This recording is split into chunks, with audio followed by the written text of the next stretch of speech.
wabarakatuh. Waalaikumsalam warahmatullahi wabarakatuh. Perkenalkan, nama saya Widya Budiandriana. Saya mahasiswa dari Universitas Muhammadiyah Profesor Dr. Hamka, jurusan Ilmu Gizi. Maksud dan tujuan saya di sini ingin memberikan edukasi kepada kakak-kakak dan ibu-ibu yang ada di sini tentang penyakit demam tifoid atau yang biasa sering kita dengar itu penyakit tipes. Sebelumnya saya ingin bertanya kepada kakak-kakak dan ibu-ibu, ada yang tahu nggak sih penyakit demam tifoid itu apa? Sebelumnya belum tahu ya kakak-kakak dan ibu-ibu. Oke, baik. Sebelumnya saya ingin memberikan leaflet ini dulu kepada kakak-kakak dan ibu-ibu.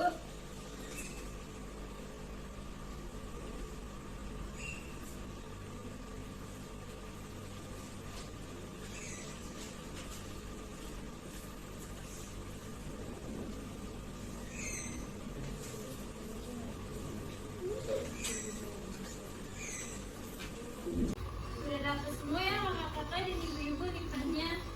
Nah, leaflet ini itu berisi tentang penyakit demam tifoid. Sebelum saya masuk ke materi, saya ingin membacakan dulu apa saja yang ingin saya bahas. Yang pertama itu saya ingin membahas pengertian demam tifoid itu apa, lalu penyebab demam tifoid itu apa. Yang ketiga, ada tanda dan gejalanya itu apa aja. Lalu cara penularannya itu bagaimana sih? Dan yang terakhir itu cara pencegahan demam tifoid itu seperti apa? Kita mulai saja. Jadi demam tifoid itu adalah penyakit infeksi bakteri yang menyerang sistem pencernaan manusia dengan gejala demam 1 minggu atau lebih dan tanpa adanya gangguan kesadaran. Lalu penyebab demam tifoid itu karena apa sih?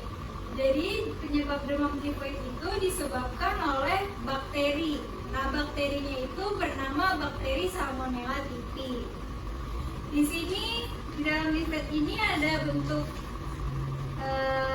bakteri Salmonella. Bakteri Salmonella itu bentuknya kayak gitu ya kakak-kakak dan ibu-ibu. Lalu ada tanda dan gejala demam tifoid.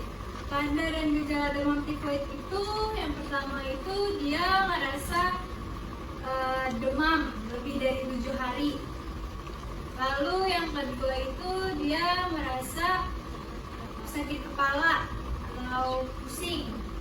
Yang ketiga itu dia itu merasa batuk kering. Batuknya dia itu kering. Lalu yang keempat dia itu tidak nafsu makan, kurangnya nafsu makan. Yang kelima dia itu diare atau sembelit, dan yang terakhir itu dia ngerasa mual atau muntah, bahkan sampai lemas.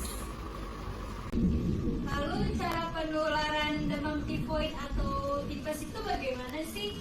Yang pertama itu dari makanan dan minuman yang terkontaminasi oleh bakteri Salmonella atau makanan yang masih mentah. Contoh makanannya itu ada yang tahu nggak? Ada ibu-ibu, makanan seperti apa yang masih mentah? Tahu saya kredok. Betul. Iya betul. Oke. Saya tahu. Tapi yang ibu jelaskan itu sudah benar sebelumnya, tapi masih kurang tepat aja. Jadi makanan yang masih mentah itu seperti kredok yang tadi sudah sebutkan, lalu ada salad sayuran, terus dan yang terakhir itu asinan.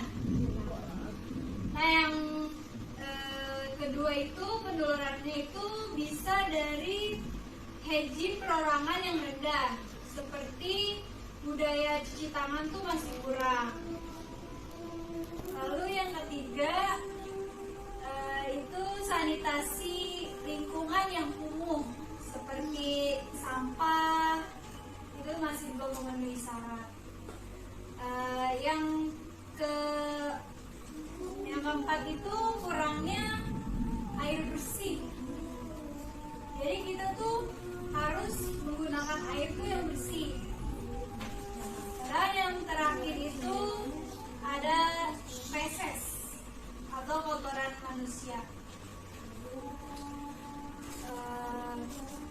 Maksudnya feses itu di sini tuh feses bisa menularkan salmonella tipi melalui fecal oral. Fecal oral itu apa sih? Kakak ibu-ibu ada yang tahu nggak? Nggak tahu ya? Masih asing ya? Jadi fecal oral itu adalah penularan dari feses ke masuk ke dalam mulut manusia. Sebagai contoh, misalkan ada seorang ibu rumah tangga, yaitu mengalami penyakit demam tifoid. Lalu dia itu biasanya kan kalau ibu rumah tangga dia kan masak buat keluarganya ya. Nah, masak buat keluarganya itu tangannya itu masih terkontaminasi dengan bakteri salmonella tipi.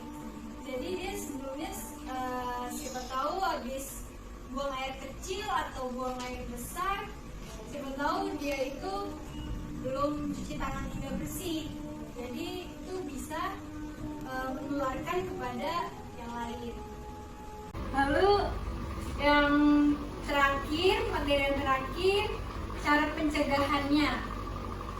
Cara pencegahan demam tifoid itu yang pertama, kita harus menyediakan makanan dan minuman yang keadaan matang dan tidak yang terkontaminasi oleh bakteri salmonella tipi. Lalu yang kedua, kurangi membeli jajanan sembarangan seperti makanan yang di pinggir jalan. Lalu yang ketiga itu tersedianya air yang bersih. Lalu yang keempat, hygiene perorangan, terutama menyangkut kebersihan tangan dan lingkungan. Contohnya itu kebersihan tangan, misalkan kita habis aktivitas itu harus cuci tangan. Soalnya kan kita harus habis aktivitas itu biasanya misalkan kita megang HP itu kan ada bakteri, siapa tahu ada bakterinya yang menyangkut di HP itu, jadi kita harus cuci tangan. Lalu yang kelima itu membersihkan kamar mandi secara rutin. Dan yang terakhir vaksinasi tifoid atau vaksinasi demam tipes. Sebelum mengakhiri acara ini, saya ingin memberikan kepada kakak-kakak dan ibu-ibu post-test secara lisan. Nah, pertanyaan yang pertama itu, ada yang bisa sebutkan nggak pengertian demam tifoid itu apa? Ada yang menjawab? Ya, silakan Kak, sebutkan namanya. Nama saya Susi. Ya, Jadi demam tifoid itu penyakit infeksi bakteri yang menyerang sistem pencernaan. Dengan gejala demam 1 minggu atau lebih dengan tanpa gangguan kesehatan. iya, betul. Terima kasih Kak Susi. Saya ingin memberikan hadiah untuk Kak Susi karena sudah bisa menjawab. Terima kasih Kak Susi. Ya, beri tepuk tangan untuk Kak Susi. Lalu pertanyaan yang kedua, tanda dan gejala demam tifoid itu apa aja sih? Ada yang tahu nggak? Ada Ayo, silakan deh. panas, Iya, panas. sembelit, mual, Iya, betul. sakit kepala, Kepala. Terakhir deh, terakhir. tidak nafsu makan. Betul, terima kasih Nenek. Dapat makanan Ya, ini saya akan kasih hadiah untuk Nenek.